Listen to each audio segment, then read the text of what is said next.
Hello guys, how are you doing today? I'm going to be talking about how the airplane has to fly through winds coming from 4 different directions. We have easterly and westerly winds, as well as winds that go up and down. A lot of globe believers, they keep on sending me links of videos demonstrating that automatic pilot is adjusting the plane due to the curvature of the earth, and we will see here today that this is not the case. The airplane is making adjustments because it's flying through an atmosphere that's a pretty active atmosphere, with the winds going on both directions, from east to west, from west to east, as well as winds that go from the bottom up and from the top down, as we're gonna watch in this video right now. An area of low pressure means that we have air that is converging at the surface and then rising aloft and then diverging aloft higher up in the atmosphere. High pressure, and that's when the air is sinking. We have convergence of air aloft and then divergence of air at the surface. And so whenever we look at high pressure, that's the atmosphere that is pushing air down. It is increasing the pressure at the surface. So think of a scale. If you were to just take a scale and put it on the floor and put nothing on it, it would read 0. But as soon as you put your weight on the scale, the meter goes up. So it's the same idea when we measure atmospheric pressure, especially at the surface. Here, pressure is sinking, or it's being pushed down onto the earth. That is what creates high pressure. And it's the opposite effect with low pressure. When we have low pressure, that's because air is converging at the surface and then rising aloft. So air is not being pushed down, it's actually doing the opposite. It's rising upwards. So when we talk about converging air and diverging air, and we actually look at it in a vertical aspect, here you can see that if the jet stream winds are highlighted in these blue arrows, that means that when the winds are converging aloft, they're diverging at the surface, creating high pressure areas at the surface. And then when they're diverging aloft, that's because they're converging at the surface. So that creates an area of relatively low pressure. As we watch it on this video, we see that the airplane, let's say here, this is the altitude in thousands of feet. An airplane flying at 40,000 feet, it's always going through winds that are blowing either from the bottom, from the ground up, and from the top down. So those airplanes that are flying through those wind currents have to adjust its altitude accordingly. Those numbers keep showing negative numbers and positive numbers because it's always adjusting according to the direction of the wind. Look at here, convergent air pushing the airplane up. So to maintain its level, let's say at 39,000 feet, the autopilot has to adjust the plane. And then over here, when the airplane is flying through divergent winds, the same thing. The wind is pushing the airplane down, so the autopilot has to adjust the altitude of the plane. The autopilot is constantly adjusting the plane, not because due of a curvature that does not exist, but because the airplane is flying through strong winds that will affect the altitude of the plane. Here one more example of the uplift due to the convergent air winds, and the same thing here, the divergent winds bringing the airplane down. So when an airplane is flying through the air, is going through those different kind of winds, not only from top to bottom, as we see here in the beginning, from bottom to the top or from the top down is the airplane adjusting, but also from winds coming from east to west, as we're gonna see now. As we see in this animation, the airplane is going from one side of the flat earth to the other. Right now, winds are blowing from west to east, so the airplane is adjusting to the left. Now, the airplane is flying through winds blowing from east to west, so the airplane is pushed to the east. at this point, the airplane is again flying through winds coming from west to east, so it makes adjustments to the west. I want to thank Joe Gallion for making this animation based on the weather patterns in 2019.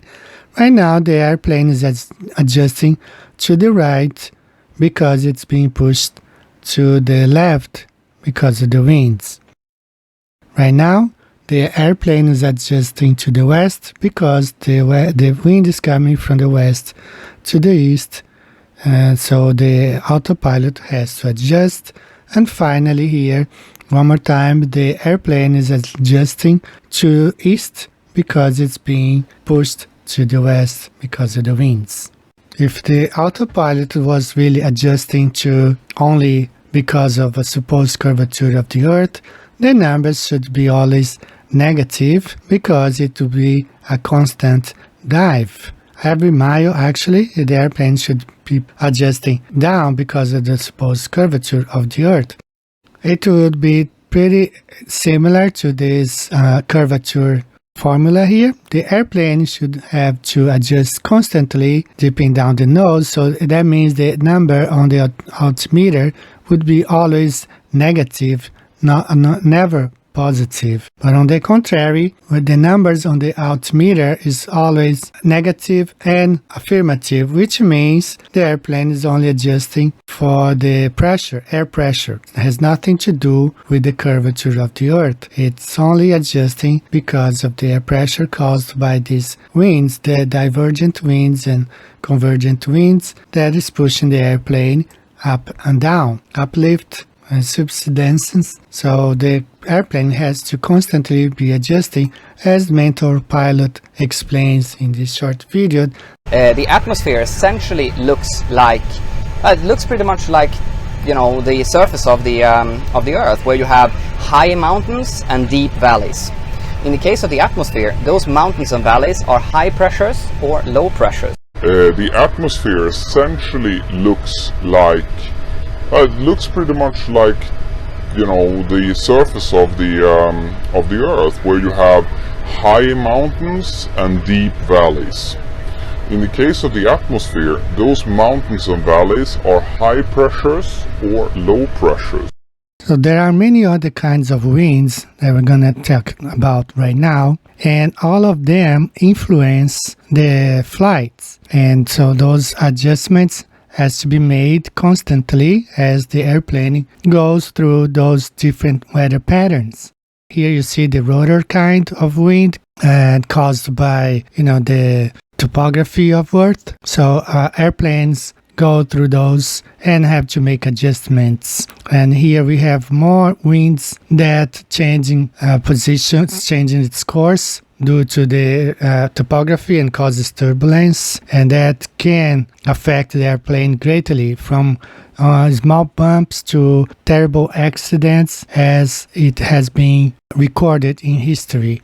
We also have microbursts. We studied this in our Aviation English chapter 10, and many accidents have occurred because of those microbursts in lower altitude. So all those affect the flight. So as a bonus, I have here a very interesting interview. Some globe believers in Brazil, believing they could debunk flat Earth, brought in a mechanic from Latam Airlines. Latam is a South American airline.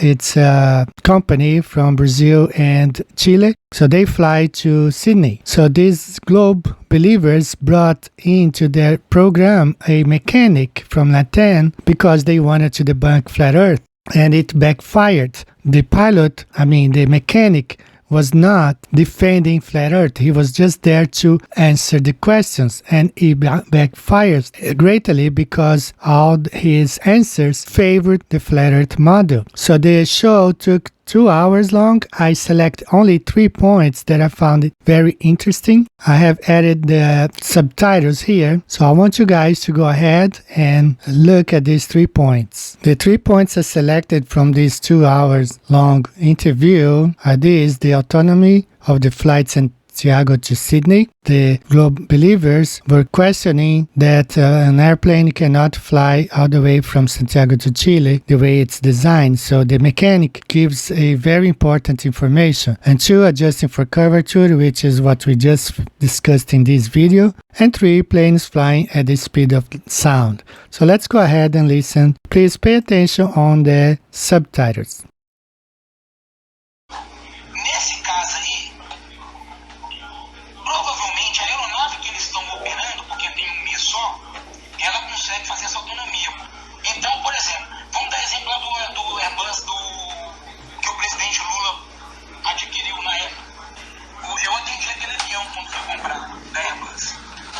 E esse avião tinha um tanque no bagageiro central, que fazia com que ele saía daqui e ia até para o Japão se ele precisasse. Então ele aumentou a autonomia. Então, para aumentar a autonomia, isso é tranquilo. Isso é fácil fazer. So he's referring to this Airbus, which was acquired by the Brazilian president, and as it's being adapted, it's called ER, Extended Range. It's been adapted with extra tanks to allow a greater autonomy. I mean, he even said that that plane can fly all the way from Brazil to Japan. It's adapted to that. So he's saying that those airplanes, Latin airplanes flying from Santiago to Sydney, have probably been adapted with this extended range capability. Let's listen to the next one. Isso é a sensação. Então, a sensação zero. Porque, por exemplo, você podia falar, então se o mundo é redondo, então o piloto, se ele estiver de cabeça para baixo, ele tá sempre abaixando o nariz. Não tem nada disso. Não tem nada disso. Não tem nada. A sensação que não tem. Você tá nivelado. Você não tá abaixando. Se você baixar o nariz do avião, você tá descendo. Se você subir o nariz do avião, você tá subindo. Isso é física. Agora, se você está reto, nivelado, você está nivelado com o chão. Então, nesse nivelamento, você está. É como se eu tivesse uma sensação que eu estou no plano.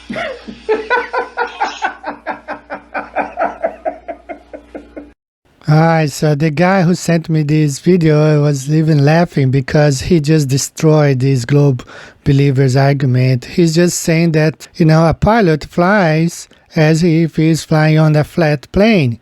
There's no telling, no pilot can say he's flying over a ball when he's flying an airplane. That's basically what he's saying. The whole time you fly level. You don't fly a plane saying I'm flying over a ball. And the next one, he talks about the speed of the sound. So let's go ahead and listen to this. Mas faz sentido, eu não estou contestando, não faz sentido. Porque a velocidade de som é aquela que pode ser aquela da VA. Não está 900 km por hora. Mas você lembra que ele está um pouco a mais pela velocidade aerodinâmica? Mas ele está no solo vento, é lógico que vai estar um pouco mais. Eu não falei que são 3 velocidades? E todas as 3 é uma diferente da outra. Alright, the guy is laughing again because basically what he's saying is that the Globe Believers were saying that an airplane cannot fly at the speed of sound, and he said, the mechanic said, no, he can. There are 3 kinds of speeds, and he did not go against that argument made by us flat earthers that commercial airplanes can and do fly at the speed of sound, as it's been recorded so many times. I end this video here saying that there are many evidence that these altitude adjustments and compensations done by the autopilot are due to atmospheric conditions, weather and wind patterns, and loss of weight of the aircraft as it burns fuel. There is absolutely zero evidence these adjustments are made due to a supposed curvature of the Earth. Airplanes fly over a plane. The Earth is flat. Thank you guys. See you next time. Take care and bye-bye.